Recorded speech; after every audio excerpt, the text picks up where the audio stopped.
All right. Again, why don't we advance to the next slide?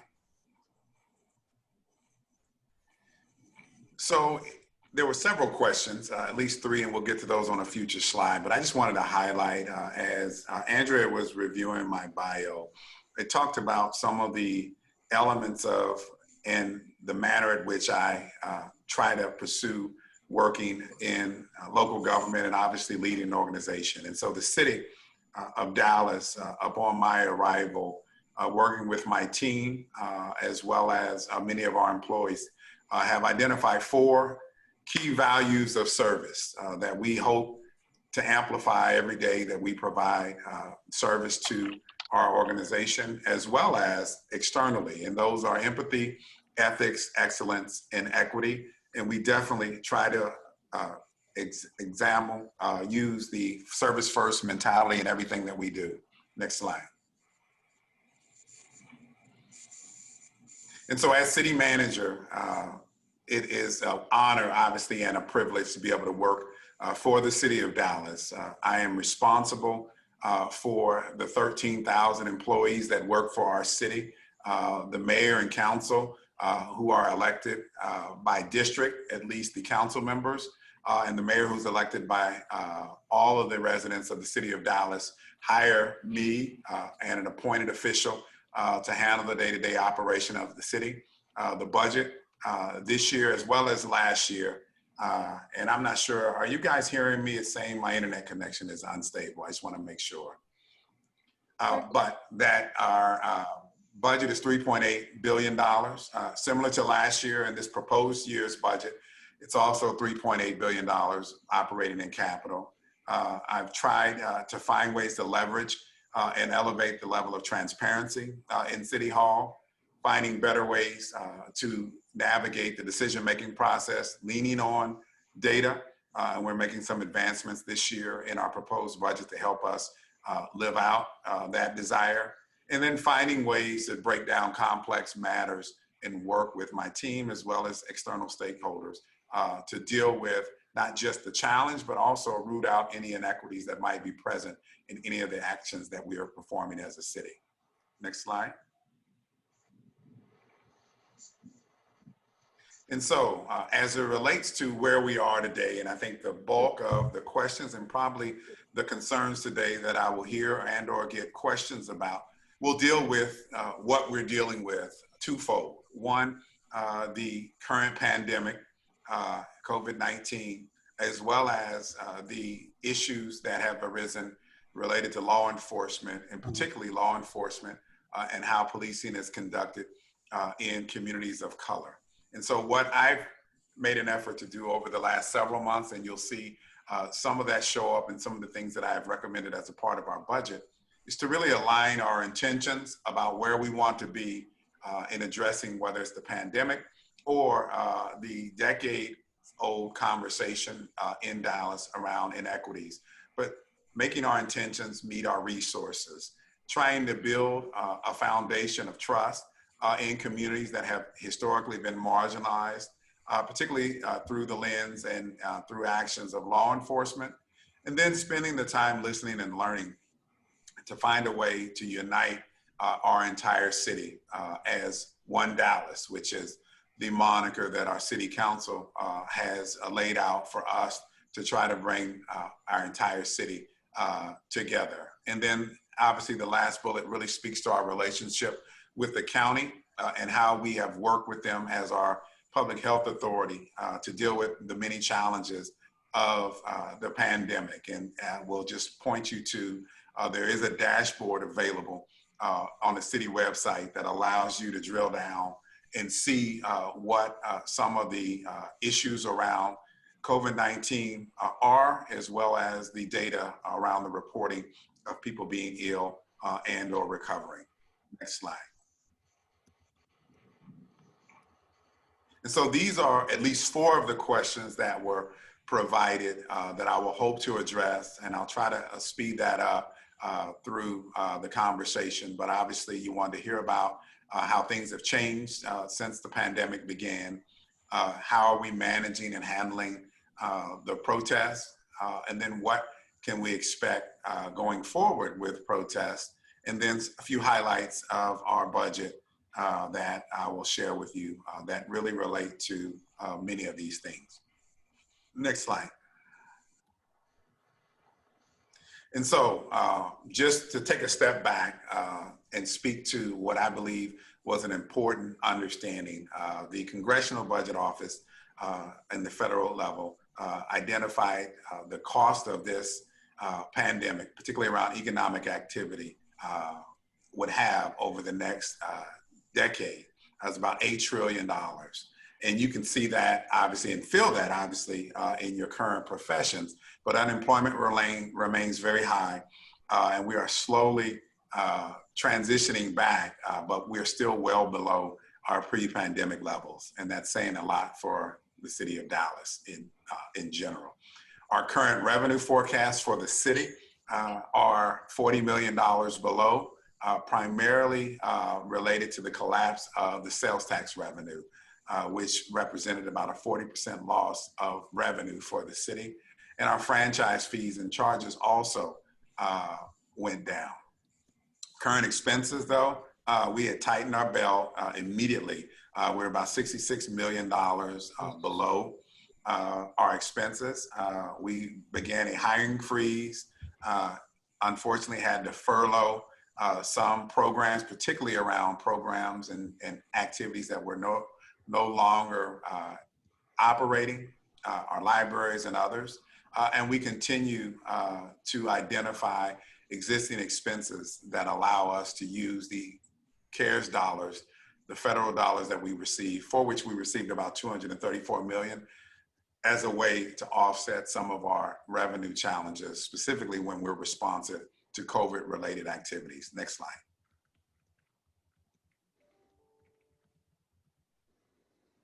And so things that have been impacted that show up, I believe, to our residents, obviously our parks and recreation programs and our venues are very, very much appreciated in our community, but they have been somewhat limited by the issues associated with COVID, particularly around capacity and the requirements set by our health authority. And so they are open on a very limited basis. We have began to deal with posting what those maximum occupancies are, as well as certain types of sanitation related things if in fact you are going to visit our facilities. We've done that throughout our city. Our libraries, they are open again. However, they're at curbside related returning and checkout. And so you can call and or tell friends and or coworkers that they can call and request certain books. You can obviously look them up online and check them out and have them placed at a certain facility, and you can come by and pick them up. We're doing that at 15 locations. And then we're also actually co-locating some of our DPD related resources in our library, since in fact, they're not open to the public. Our Oak Cliff Municipal Center, where we get and do building permits, they are still operating in a virtual environment, as well as appointment schedule for certain developers or builders who need actual individual conversations that can't be handled virtually. We're actually doing some inspections virtually as well. We're accepting permit applications online only at this time. In City Hall, the main place of operation for us, we have reduced the footprint here, and actually City Hall is not open, but we're expecting and finding ways to transition out of that. But right now we're only accepting cash payments we're reducing the use of cash payments and doing contactless related transactions here. We're encouraging our individuals to pay by phone, by mail, or visit our online sites to do all their transactions here. We used to get a lot of foot traffic at City Hall related to paying bills. And so we're hopeful that that will remain in a remote fashion to really be more lenient and efficient as it relates to our resources. Next slide. So here's just a glimpse of the revenue impacts that I've shared with you. As you can see, sales tax currently is down in our current year budget, which ends in about 2 or 3 weeks, and we've navigated those waters, and we'll have a balanced budget at the end of the year. And then next year, you'll see the planned version of our budget in the second to the right column. We had anticipated about $33 million in sales tax, but because of where we are in the pandemic, we expect that to be down very significantly. There, not a lot showing up as revenue loss in our property tax at this point. We expect that might be impacted the following year. Next slide.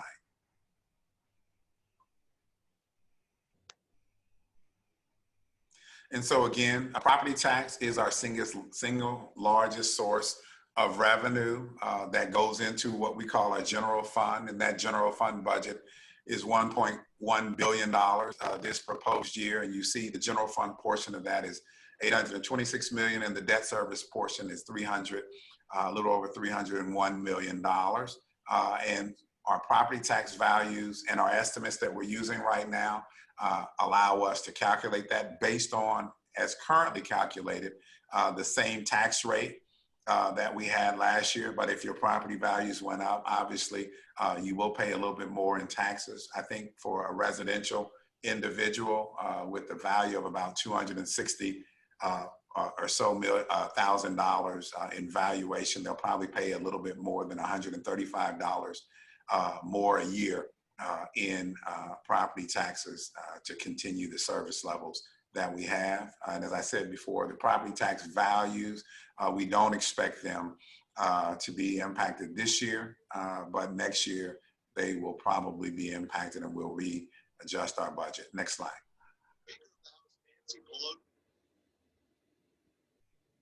Sales tax, again, is our second largest source of revenue, and I shared with you before that we are down considerably from where we planned. We expect a further decline next year of about 4% overall, and we'll only be budgeting a little under $300 million. And we projected that to go up as we think we'll begin to recover based on work with our economists in the following year, but again, nowhere near where we've been for the last few years. Next slide. And so to your second question, and I think obviously many of your properties owners, as well as their teams, have been working very closely with us since the latter part of May, particularly around national events associated with George Floyd's death in Minnesota. We've seen a steady drumbeat of consistent protests. The predominant amount have been peaceful. We've had a few over the first 3 to 4 days after Mr. Floyd's death, where there was some rioting and looting, and that's been sporadic, if any, but there have still been, again, on a daily basis, levels of protest. They've shifted primarily to the weekends now in much smaller groups, but we've deployed all the relevant resources in our police department to ensure that individuals can protest safely, but we are on hand and utilizing our resources to ensure that the safety of the protesters, as well as business owners and other people in our community are safe. Next slide. And so, as I mentioned, downtown has been the focal point. Obviously, some areas like Deep Ellum and others have experienced protests and some upticks in their areas, but the AT&T Plaza has really become a magnet for protesters, obviously, because it's a bigger plaza and more of an opportunity to stop and do things at a location beyond City Hall. But we've been coordinating with the security of their facility, as well as our downtown development organization, to find an opportunity to ensure that we are all talking, particularly related to criminal trespass and other types of incidents. We've been utilizing our cameras in a much more active way, and I'm hopeful that we can continue to expand actually our camera visibility in our downtown to allow us to see what is going on. And we've been working with all partners, as well as the activists themselves and the various cities' offices that work with groups to really ensure that we understand what their intentions are and we can coordinate and work with them, allow them to do the things that they may want to do to bring attention to their issues, but also make sure that our community is protected. Next slide.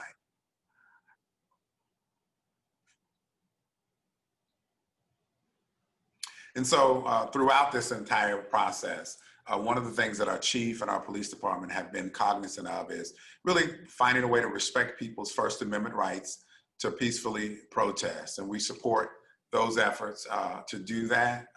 However, we obviously will not tolerate any civil unrest that is in the form of looting, assaults, rioting, obstructing freeways particularly, and then or violating any other state law. And so we've got a responsibility to ensure that safety. I know it's difficult at times and there's a balance, but I believe our police force is doing the best that they can, and we're continually trying to monitor and get better in what we do. And so we would expect that over the next several months, if not the entire year, we'll continue to have protests as well as spectators, just because of the long-standing issues that I think people want to see some advancement on.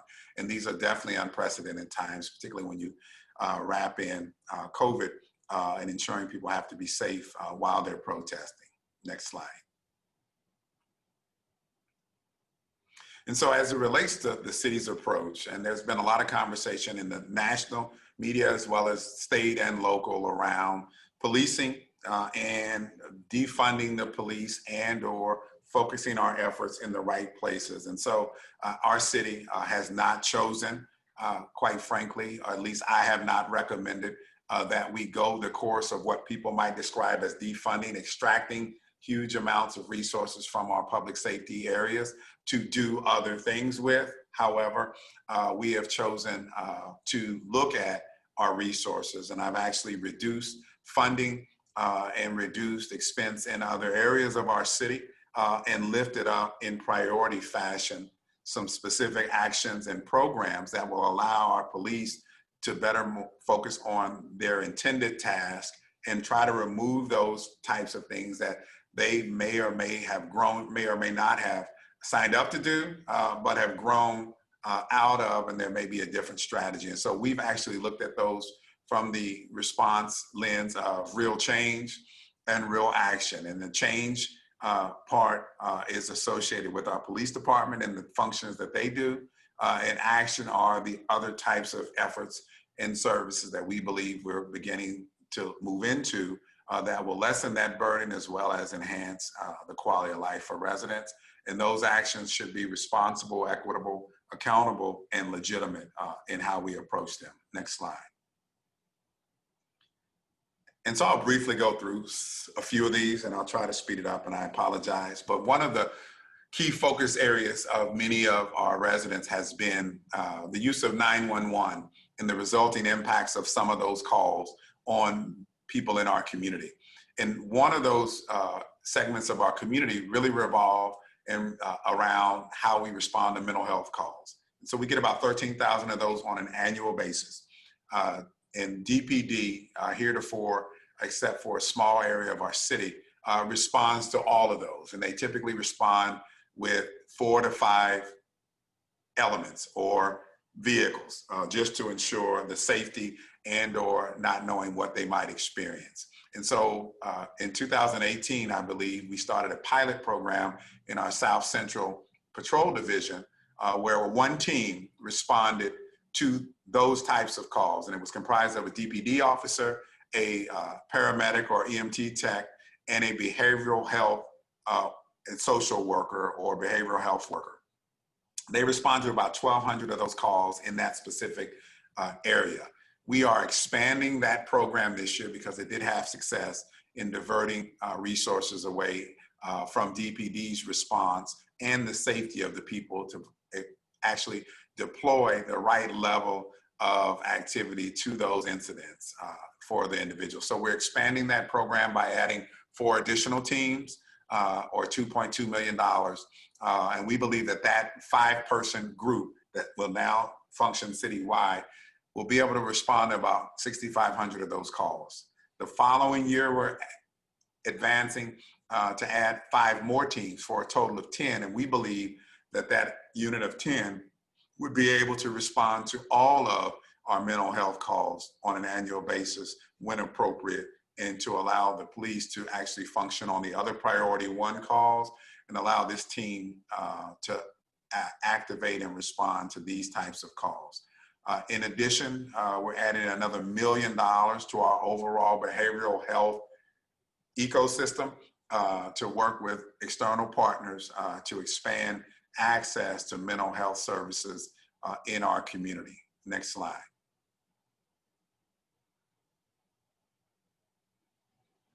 And I just touched on that.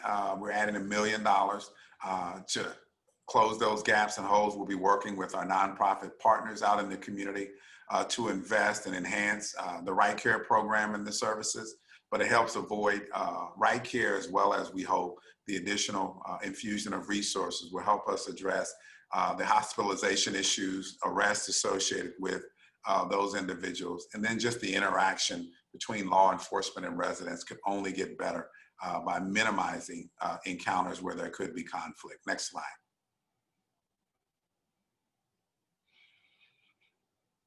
Another recommendation in the proposed budget, again, to help support our law enforcement personnel, is a mobile crisis response team that will support police officers when residents need other types of services or interventions, whether housing, food, transportation, or particularly around shelter. In the case of domestic violence, when the officers go, they do their jobs, and in many cases, once their job is done, they have to leave. But there may be issues and challenges that we want to ensure residents can take advantage of and get connected with, to ensure that they're safe and they've got the types of things that they need to function. And so we're going to hire 25 positions to support that effort and help build, again, that muscle in our community that is a support system to help individuals, and also will not, in some cases, have to rely on a 911 call. There will be alternative access to that team to help people that may be in need. Next slide.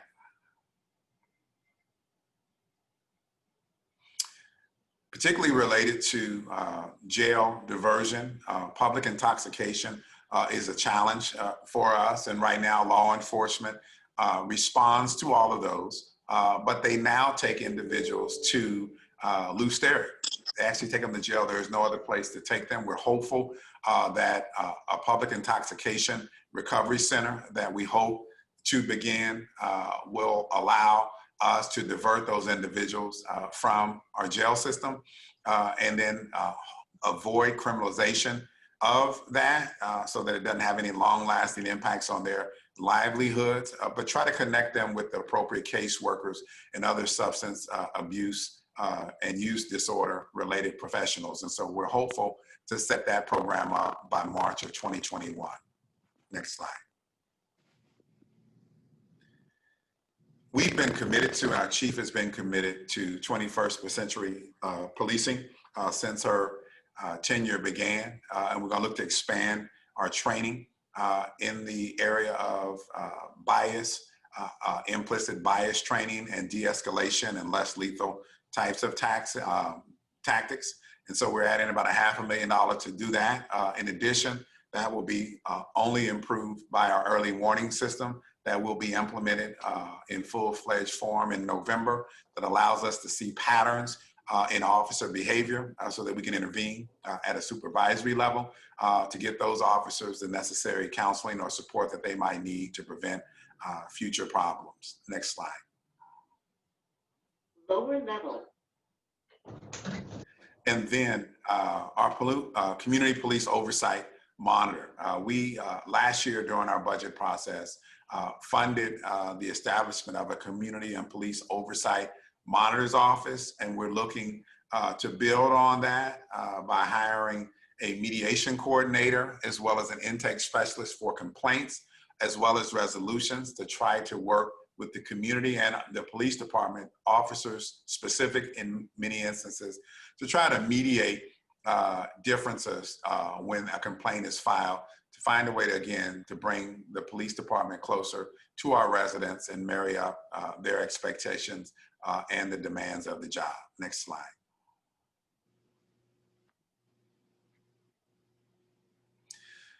As it relates to alternatives to public safety handling everything that's going on out in our community, the mayor's task force for community safety recommended that the city embark on partnership programs with credible organizations and individuals in our community to serve as mentors to help reduce and teach conflict resolution skills to a lot of our young people, to curb the violent crime that's going on in our neighborhoods. And so we are advancing that recommendation to the tune of about $750,000 of city resources. And I think we've got a $250,000 private sector commitment to initiate this pilot program that we hope will pay great dividends in working with our community and particularly our young people to teach them a better way to de-escalate. Next slide.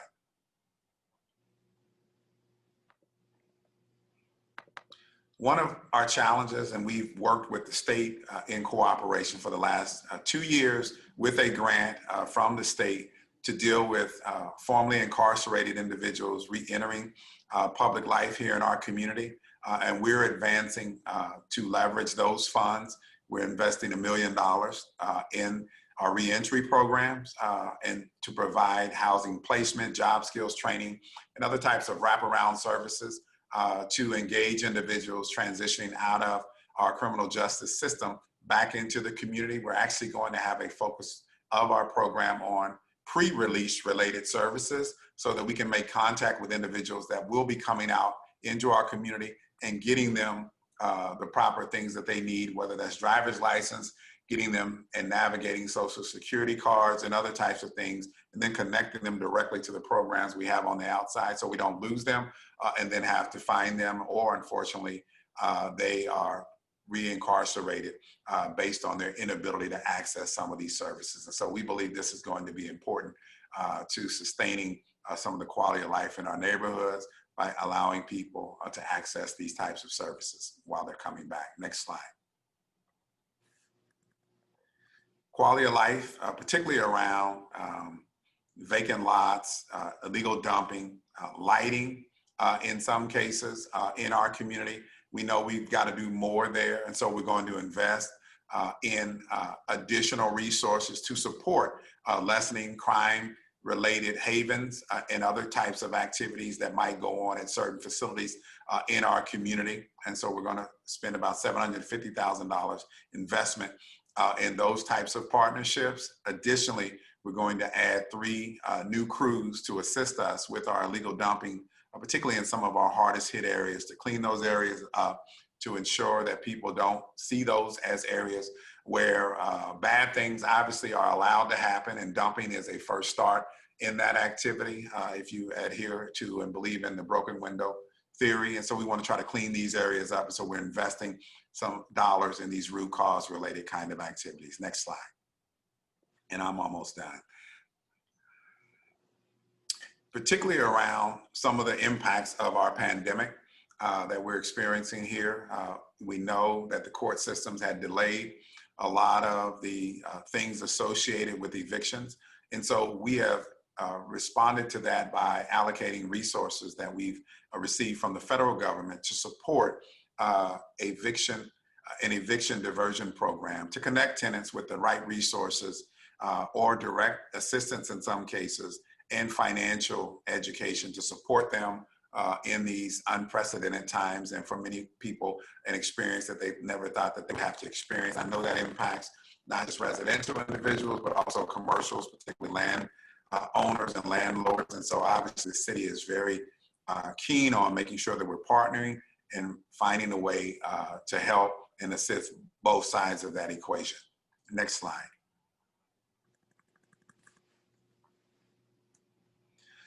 Another effort, we're looking to open 2 pilot financial empowerment centers. There'll be community-based centers that offer financial coaching, employment referrals, mental health services, housing support, and other types of services that help low-income people, hopefully to navigate and start the stair step out of poverty to have some financial stability. And it will help and assist in addition in deploying many of the resources. We're actually leveraging about $500,000 to $1 million more in direct assistance to people to assist them with rent, utility assistance, and other types of food distribution and other challenges that they may be having out in our community. Next slide. And then from an infrastructure standpoint, over and above our bond funds and the types of resources we spend on an annual basis, we're going to do two things or three things this year a little differently and more focused and intentional. One is setting aside about $3 million on an annual basis over the next 10 years. That may be truncated a little bit if we in fact have another bond program, but to begin to extend wastewater and water services and infrastructure in currently unserved areas.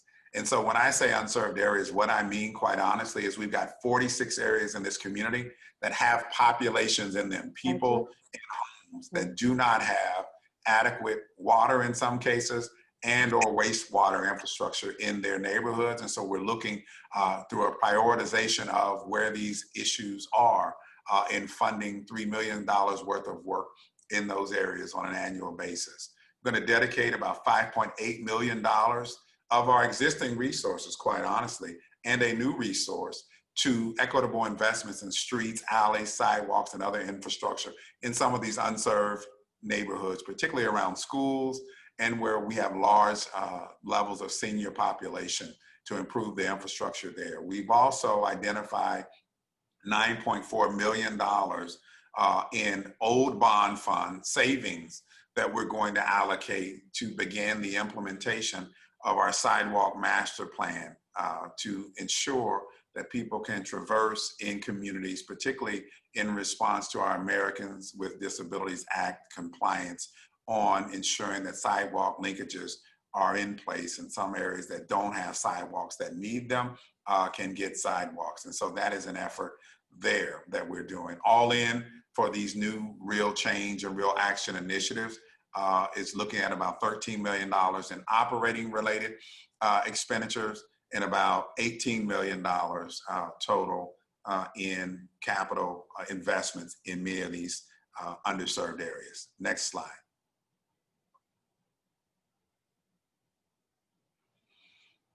I spoke a little bit about trying to leverage our data.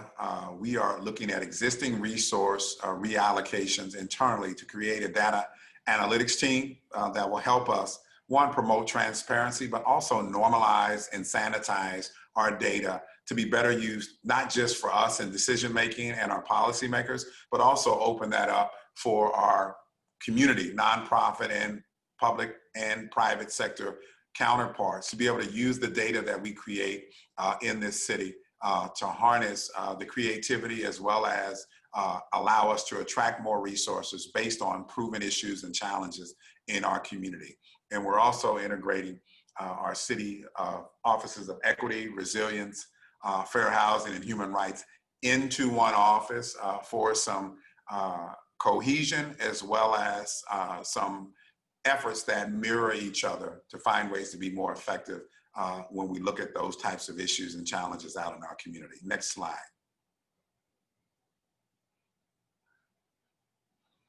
And I'm to the end, and you see the check boxes on the things that have already transpired. On September 16th, we will not be having a budget workshop to talk about council amendments. I've pretty much had my fill of those, at least for the time being. So we're going to defer all those till the September 23rd date, where it will be a council meeting, and the council will adopt the tax rate and adopt the budget on second reading, and we'll probably entertain some more budget amendments to address some of the issues that council still believes we need to address. And our fiscal year with the budget that will be approved on the 23rd starts on October 1st. And so that brings me to the end of my presentation and a walkthrough, I hope, of a lot of the questions that you had, and then a snapshot of, I believe, some of the work that we will believe will be beneficial to this entire community and serve the residents of Dallas well. So with that, I will turn it back over to the moderators and hosts to navigate the questions, and I stand ready to try to answer any question you may have. Thank you again for inviting me. Thank you, Mr. Broadnax. That was a very informative presentation. I really enjoyed it just because, one, it's so good to hear from the source on what the plans are for the city, and you know, that those are amazing programs that you've got going on. So I hope that we'll be able to find a way to assist in any way that we can as Belma Greater Dallas. So first off, let me ask you this first question. Well, sorry, one thing before I do this. I do want to thank you, before I forget, I want to thank you so much just for your just quick response to us back in May when, you know, when the civil unrest started. I do want to thank you and your office for responding back so quickly to us. It was helpful to us and our members, to me, myself as well, because I'm just down the road. So, you know, just thank you again for keeping us in mind, and just hope that you know that we're here as a resource for you. So on to the questions. First one off, just, it blows my mind. So you do have a very large staff, 13,000 employees. What is the one piece of advice you'd like to give to managers? You know, I'd say, and thank you for that. If I had to, and I'm responsible for the 13,000. However, I've got a great team. And so I'd say to managers, and I really focus more on leadership and not management at my level, is that you've got to surround yourself with and hire great leaders as well as managers to work with you, particularly if you've got a span of control that would exceed any expectation for you to have. And so I've got a very close and tight-knit executive management team comprised of about 7 individuals. It was 9. We're losing a couple as it relates to going into this year's budget, that are responsible for their respective areas and departments. And they function just like city managers. So I'm blessed to have some talented people working for me, and we're all rowing in the same direction with the same set of values, and heap the same level of expectations on our directors. And then they heap the same respective requirements onto their assistant directors, and then supervisors and managers. And so it's really about being very clear about how you expect people to not just work with individuals outside your organization, but how they treat the very people that do the work, that get the things done that people expect on the outside. And so it's truly, I would say, hire people much smarter than you, equally as ambitious as you, and that have a same frame of reference when it comes to how service and or the performance of their work should be done. And so that's what I would offer to any person on this line, is just hire good people, hold them accountable, and ensure that they live up to your expectations as well as their own, and they do it in a spirit that treats people with respect. I love that. That really goes along the lines of one of my episodes blogs that I did, and it's just really nice to hear that with the size that you've got, you know, an organization is what you have, it's the same, and that's so nice to. So as far as it goes with the pandemic, I know you touched on this a little bit, but just curious to what your thoughts are.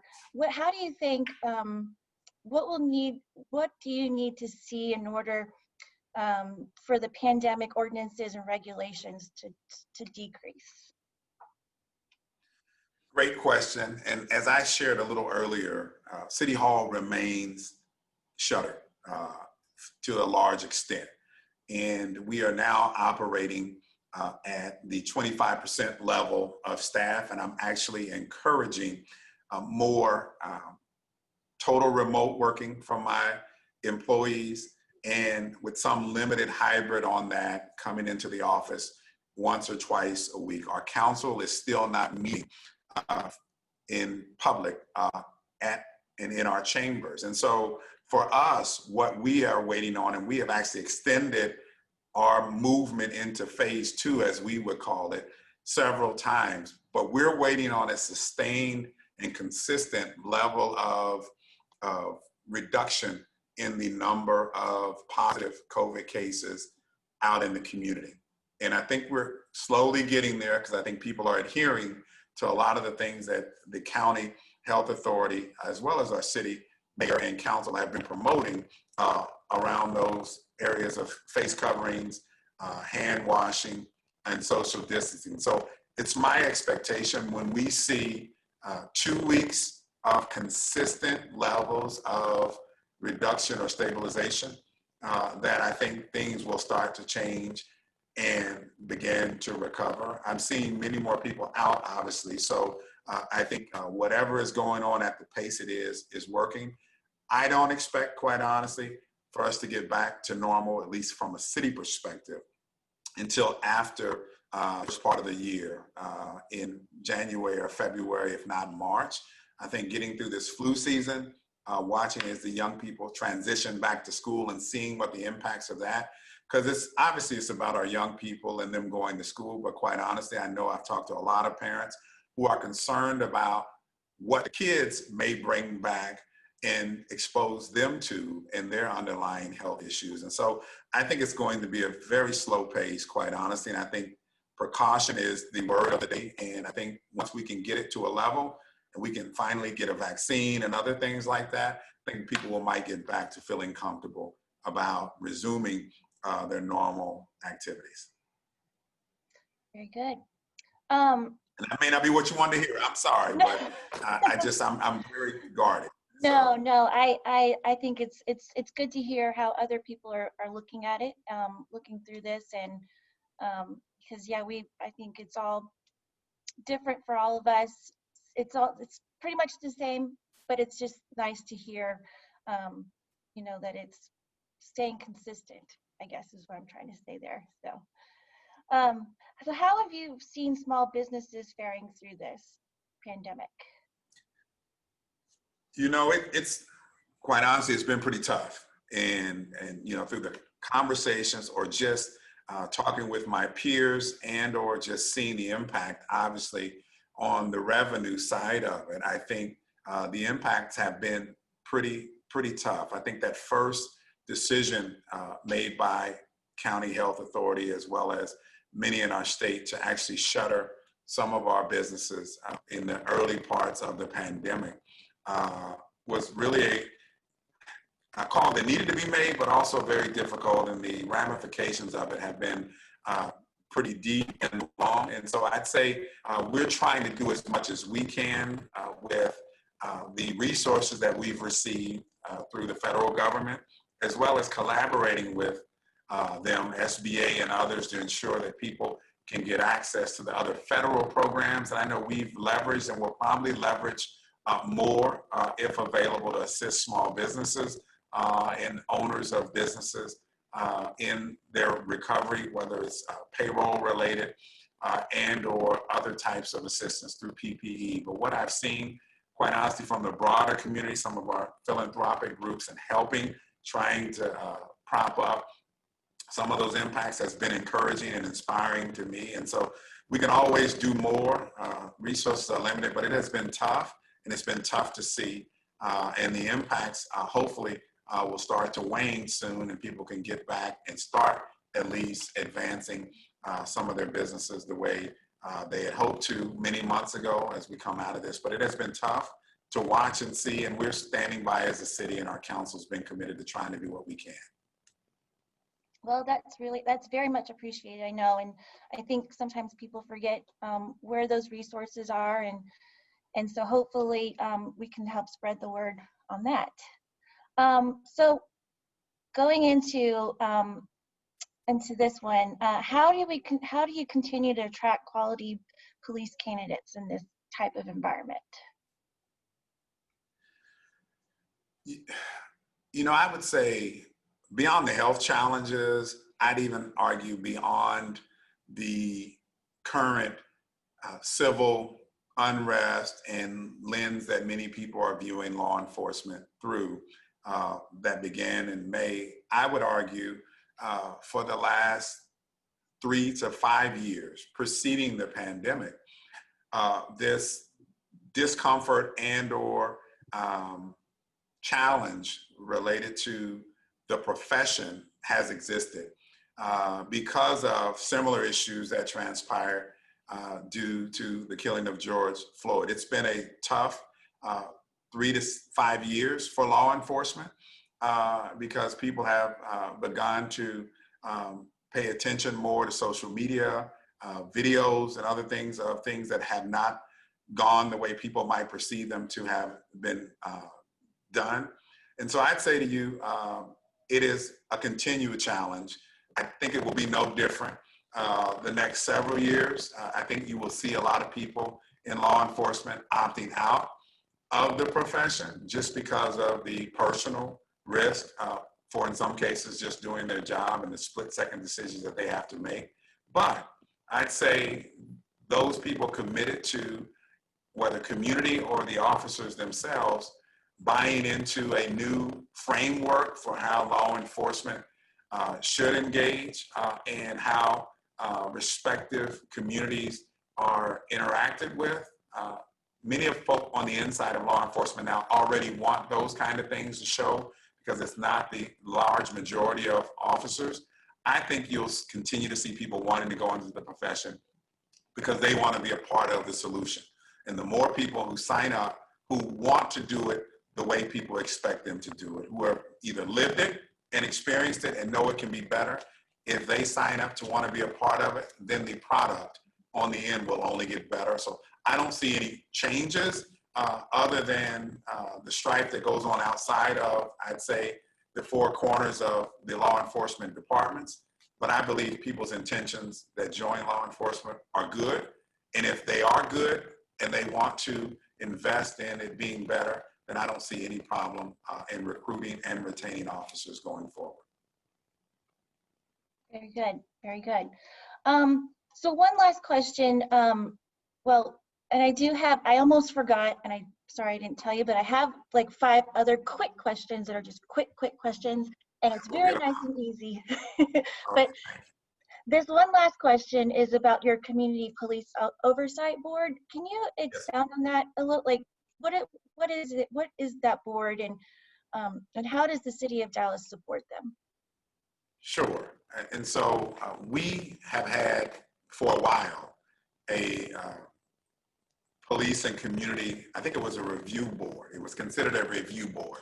They didn't have any funding in some respects, and or they didn't have a staff person working with this board of citizens and residents that the council would appoint to actually be a sounding board in some cases, a reviewer of policy, and offer suggestions to the police department and or the chief specifically. So there's been a board like that for many years, 20 or 30 years. Last year, the decision was made to do 2 things: restructure the board to give them, one, change their name, but give them more of an oversight role, and also equip them with staff, support staff. Now they have a monitor, a person who is hired to facilitate receiving requests, doing independent investigations when needed, and reviewing investigations that may have already been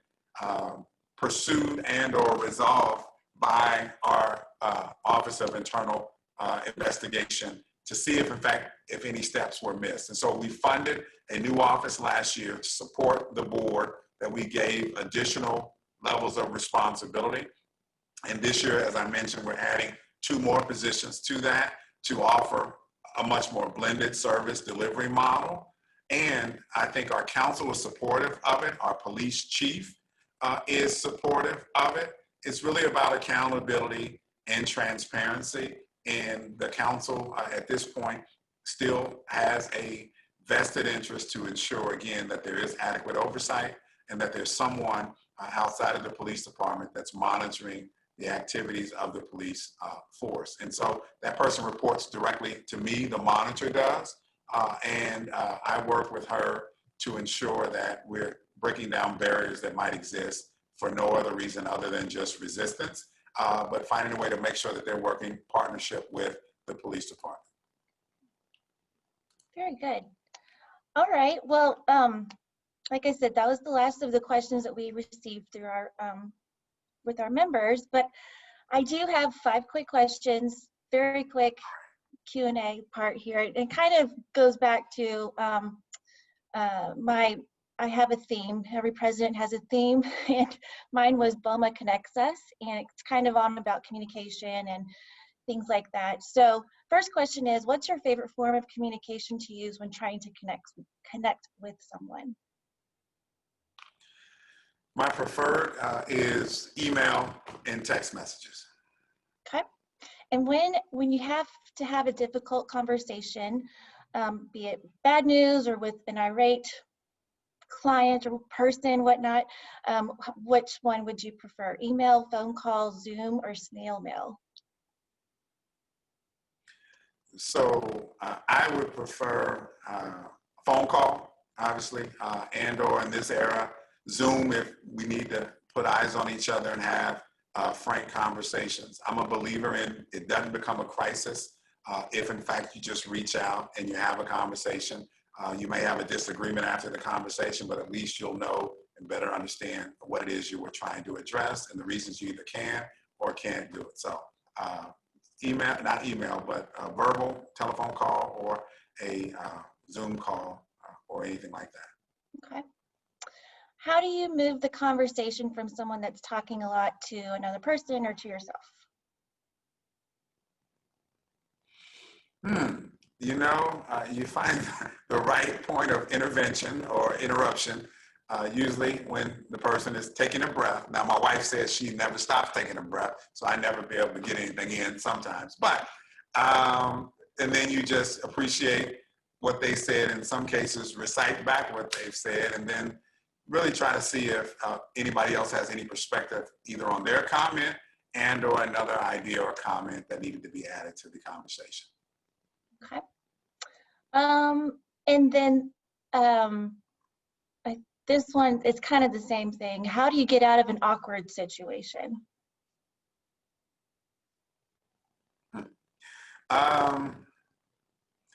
One, I think you listen, and if it is an awkward moment, whether it's a challenging question or just something you disagree with or that you feel is probably better off not being answered by you, to keep the peace in the moment. I say you just, again, acknowledge the person's concerns and respect their opinion. And I typically will offer my own thoughts or opinion, but I will be honest, just as a constructive way of managing difficult and challenging situations. I typically refer to people's ideas or suggestions that might be difficult or awkward or might not have an opportunity to be implemented as, you know, describing to them the challenges that would need to be overcome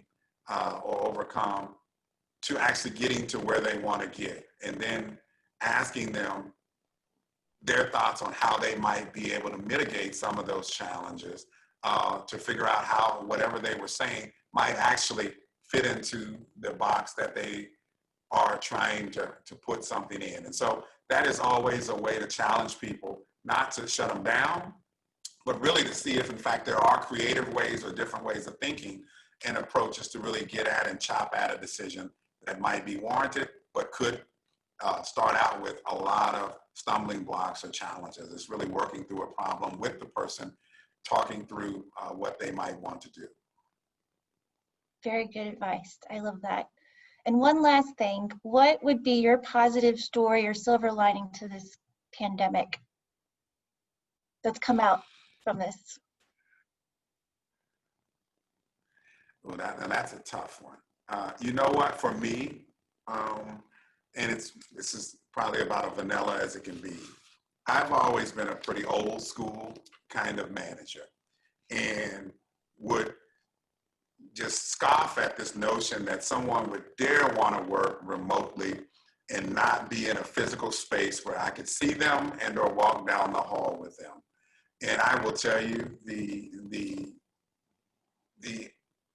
I guess the positive lining to this situation has opened my perspective on remote telecommuting and people being able to be productive. And in most cases, more productive now that they're working remotely and challenging me and us to be better and do differently and get to better places and get outside of our previous comfort zones. And so I'd say for me, if there was any silver lining, it has really pushed me to want to lean more into doing more remote learning and opportunities to engage with people remotely through the use of technology. Very good.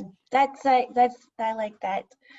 Well, thank you, TC, very much. Again, it's been a pleasure to talk with you, to hear from you, and just, giving us the insight of what the city of Dallas has been doing over the last few months to protect our city and sharing the immediate and short-term, long-term strategies in place to produce policing that is responsible, equitable, accountable, and legitimate.